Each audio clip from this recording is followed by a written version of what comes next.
Joining me today is Jeremy Meltzer, a social activist, an entrepreneur, and a founder of I Equal Change, the world's first cause marketing platform and Australia's fastest growing social enterprise tech startup.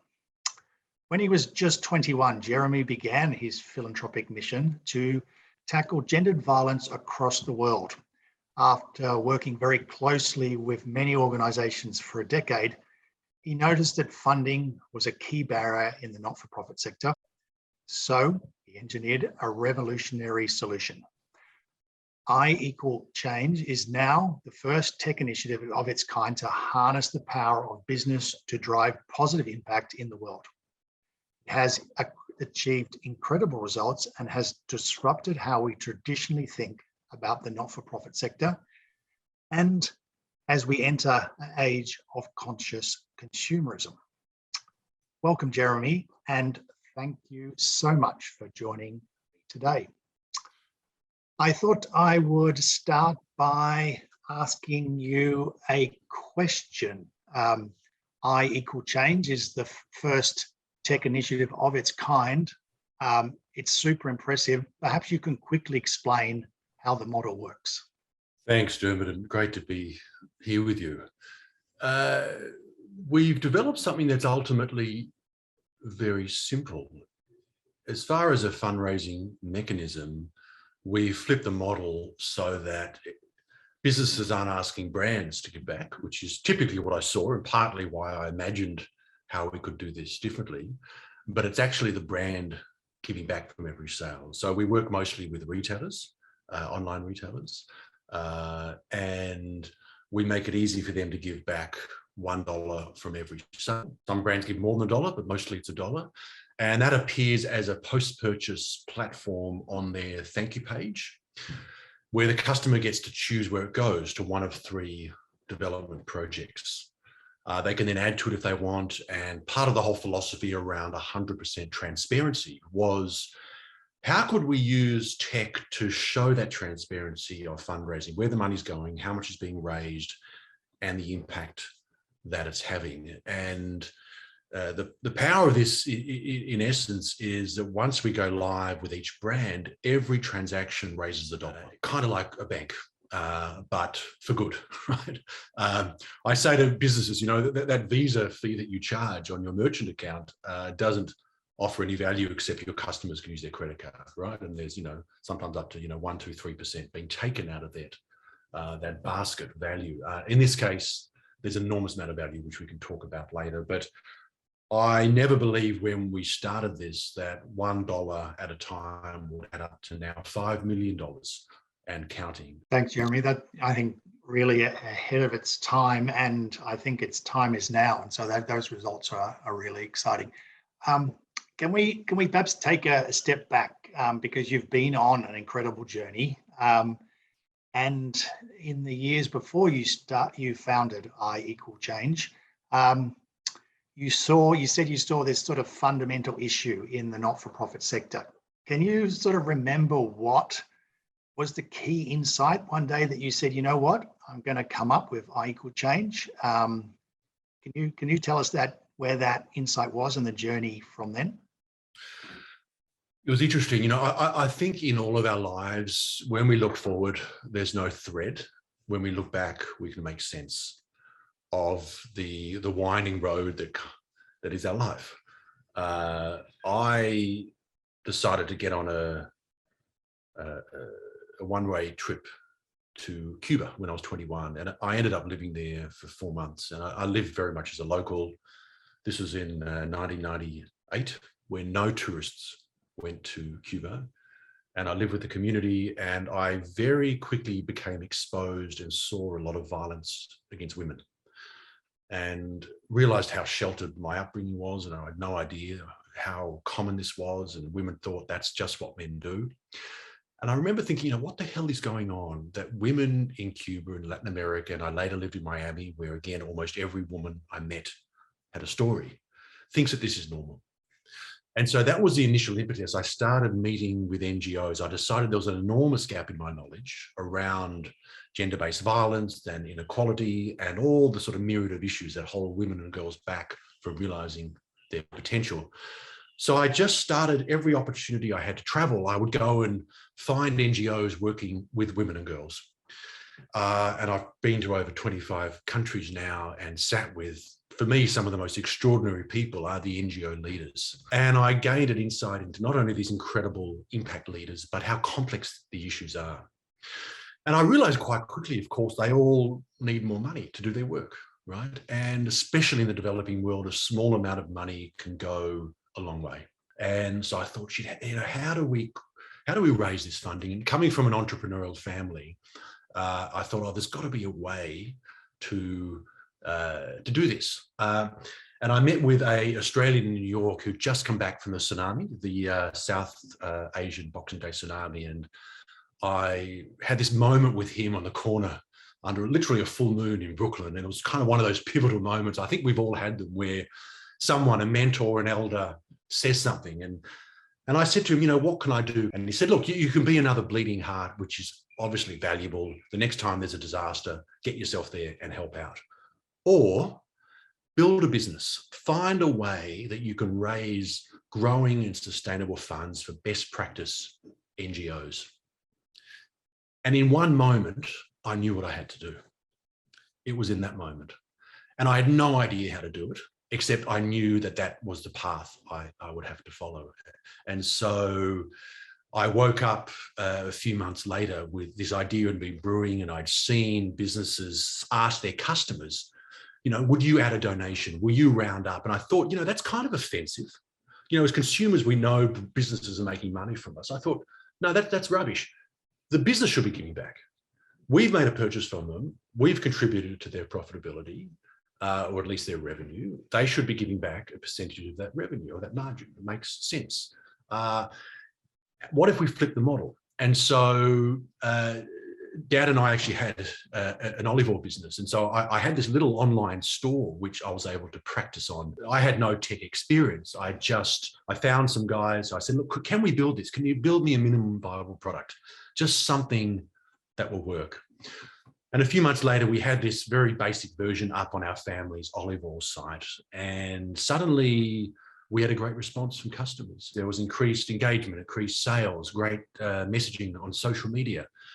And it was just that moment where I thought, I guess it's a moment most sort of entrepreneurs have. It's you're trying to solve a solution for yourself. And then you realize maybe this is something that could be offered to others.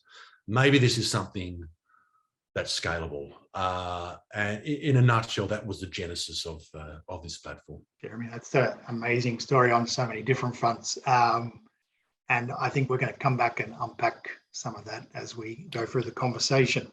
But wow, in 1998, the concept of CSR was pretty basic and pretty questioned.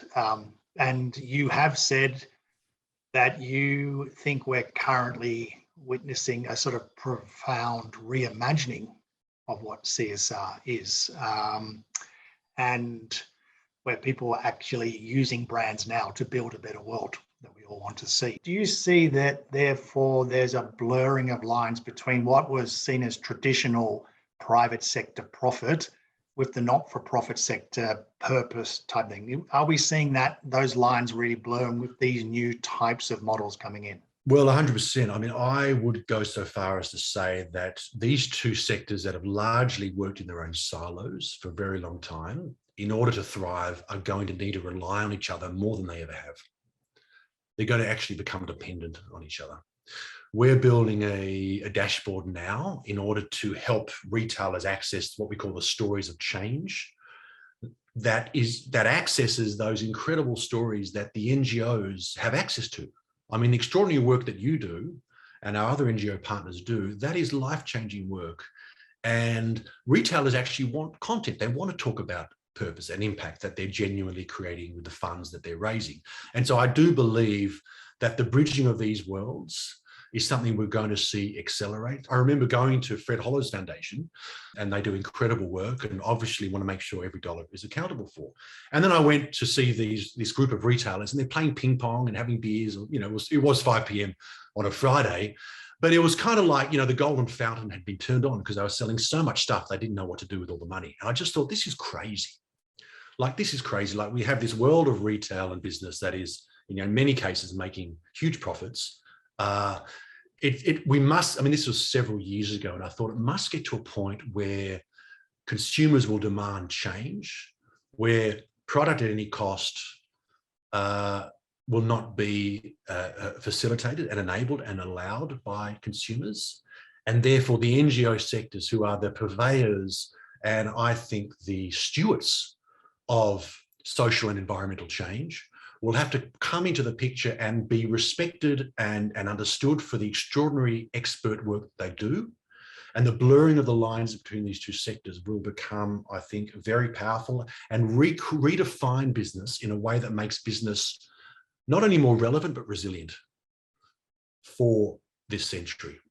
And so I'm really excited for where this is heading. Of course, there's no straight line in any arc of the universe change.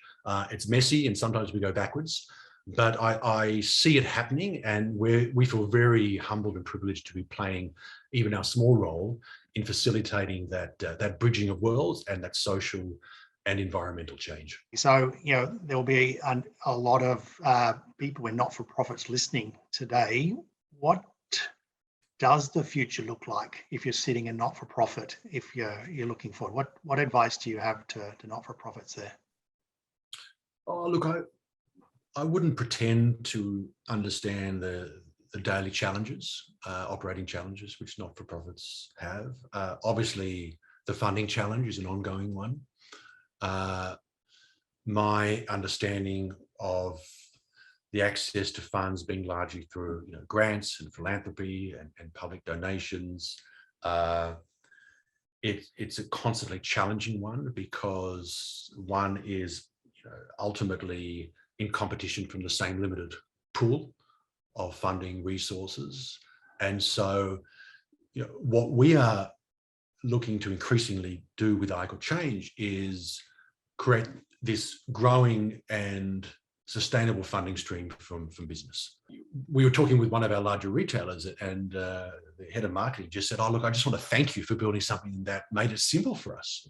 That made it simple for us to give back, and simple for us to choose the projects which you have already set up with the partnerships and have the agreements in place, etc., and have done the due diligence on."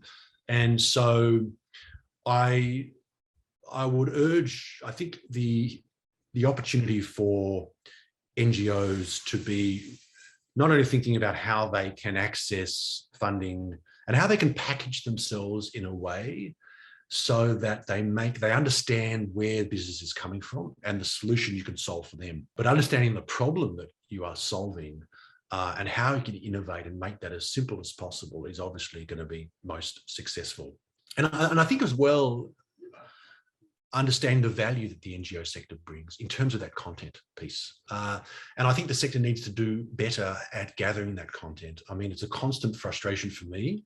And this is not WWF, because I know you take some beautiful imagery and understand the value of that, but a lot of NGOs don't. And you don't need a fancy camera, but telling those stories and communicating those stories, that's what funders want. And that's what businesses want. They want to understand where it's going. They want to be able to share that story. So packaging that in a way that makes it easy for businesses to tell that story is a big part of the value proposition. Okay, Jeremy, there's some great insights there. So thank you for sharing those. I want to come back to something that you said earlier. If I reflect, you built a clunky platform in 98 or 99 or 2000, somewhere back there. Technology has just moved on so much. And so I think as one of the most important things as we go into this decade where we really have to drive the change is providing that story which gives people hope that we can make the change. And so particularly given you're an entrepreneur in tech, I wanted to ask you, looking forward, what's your hope on the technology piece? How do you see, what's the next horizon around positive change for the future, whether it's in the not-for-profit sector or the private sector? We live in an unprecedented age where we are we're absorbing, 30 seconds of content and then moving on, and our attention spans have become very short. We have just shot a video which we're going to launch for International Women's Day, based on a very simple question, which is, what do you care about? And we've asked a number of retail and NGO leaders that very question, in order to ultimately highlight our common humanity and the fact that we all care about something. I see a future in the not too distant future where the telling of stories, which is something we've done around the fire for thousands of years, comes full circle, and that we expect the organizations, the businesses that we interact with to be telling us stories that touch our heart, that elevate us, that connect to those issues that we all care about, that remind us that we are powerful, that remind us that we can create change, that remind us that everything we do every day, from the things we purchase, to the decisions we make, to the way we travel, to the things we consume, creates an impact and creates change. And those decisions add up to the world we have today. And so we all, in the face of these extraordinary challenges, there's arguably never been a more existentially challenging time for our species. We feel helpless. And the average person, myself included, thinks, what do I do? And we hunker down with our families. It's a very human response because we feel overwhelmed by what is happening in the world. And we're all part of it, and we've all contributed to it. We're all deeply connected.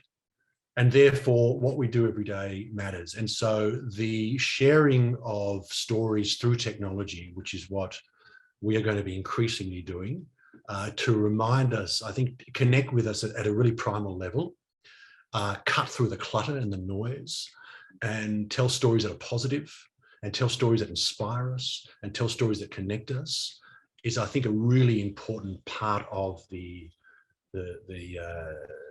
solution moving forward. Jeremy, that is a great way, I think, to start to wrap up our conversation.